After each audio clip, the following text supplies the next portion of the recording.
Bonjour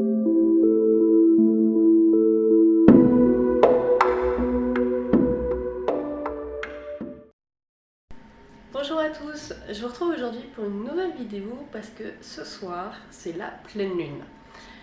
Alors en plus d'être hypnothérapeute, je fais aussi des soins énergétiques, donc je m'intéresse à tout ce qui est énergie, tout ce qui est purification de maisons, de pièces, voilà, d'endroits où on vit, et aussi de ce qu'on va appeler les minéraux, donc tout ce qui concerne la lithothérapie. Donc les soirs de pleine lune, c'est quand même bien de sortir toutes vos pierres, tous vos bracelets, voilà, comme ceci, de les sortir dehors, alors à l'abri de la pluie si jamais c'est un jour où il ne fait pas beau, mais qui puissent aussi recevoir la lumière de la lune. Pourquoi? Parce que les pierres vont pouvoir se recharger grâce à l'énergie de la lune. On sait maintenant que l'être humain, il est très sensible à la lune. On peut le voir avec les marées, par exemple. Tout ce qui concerne l'eau, et que l'être humain est constitué principalement d'eau. Donc, il y a quand même un impact chez nous. Et elle va aussi avoir un impact sur les minéraux. Elle va leur permettre de se recharger. Pour les recharger ou les purifier, vous avez aussi d'autres méthodes. Alors, je vais vous en présenter quelques-unes. Vous avez ce qu'on appelle la fleur de vie. La fleur de vie, pour moi, elle purifie et elle recharge en même temps. Donc c'est un fonctionnement très simple. Voilà, moi c'est une pierre avec une fleur de vie dessinée dessus. On pose la pierre dessus et on la laisse le temps nécessaire.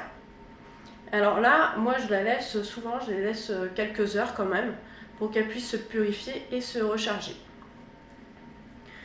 La fleur de vie, c'est une forme géométrique sacrée qui fait que ça va se purifier et se recharger en même temps. Voilà pour la fleur de vie. Vous avez aussi la coquille Saint-Jacques. Et oui, c'est très peu connu. Et pourtant, la coquille Saint-Jacques fait aussi partie de ce qu'on appelle la géométrie sacrée par rapport au nombre de voilà, qu'elle va avoir sur le côté. Dans la coquille Saint-Jacques, voilà, on peut poser nos pierres aussi, de la même manière que sur la fleur de vie, pour pouvoir les recharger et les purifier. Alors la mienne, elle est un petit peu noire là, parce que j'avais mis de la sauge à brûler à l'intérieur. Mais on pose notre pierre, voilà, comme ça. Et c'est pareil, on la laisse quelques heures, voire toute une nuit, pour se recharger et se purifier. On a vraiment beaucoup de solutions pour purifier et recharger nos pierres et notre habitation. Justement, par rapport à l'habitation,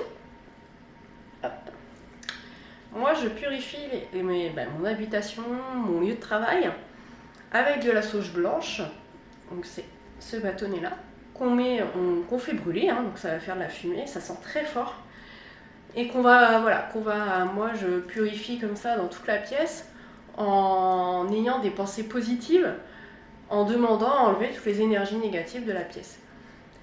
De faire ça, c'est très bien aussi de le faire dans les chambres, au-dessus du lit par exemple, du lit de votre enfant, s'il dort très mal, s'il est turbulent, s'il est un peu énervé, de prendre un bâton de sauge et de purifier, voilà, comme ça, là, au-dessus de son lit, et de dire, voilà, j'enlève les énergies négatives, je remets du positif, et voilà, vous verrez que votre enfant sera plus calme et plus apaisé après avoir nettoyé sa pièce de là où il dort et son lit avec de la sauge. Alors l'odeur de la sauge c'est particulier, il y en a qui n'aiment pas. Donc il peut y avoir aussi le Palo Santo.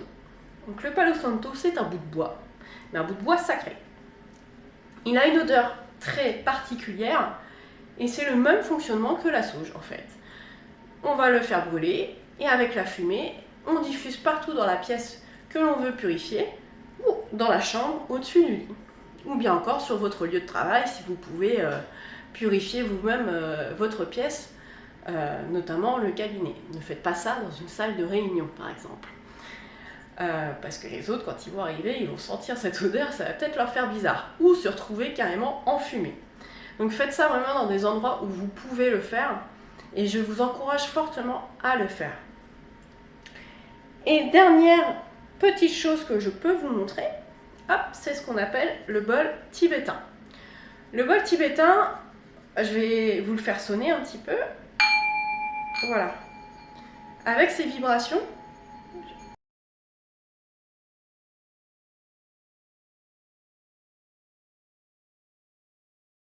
je ne sais pas si vous entendez bien là. Voilà, avec ces vibrations, il va aussi purifier la pièce et les pierres. Voilà, vous avez droit en plus à une petite séance de bol tibétain, parce qu'aujourd'hui, il a décidé de bien chanter d'ailleurs. Voilà, donc on tourne en fait autour du bol tibétain pour pouvoir le faire chanter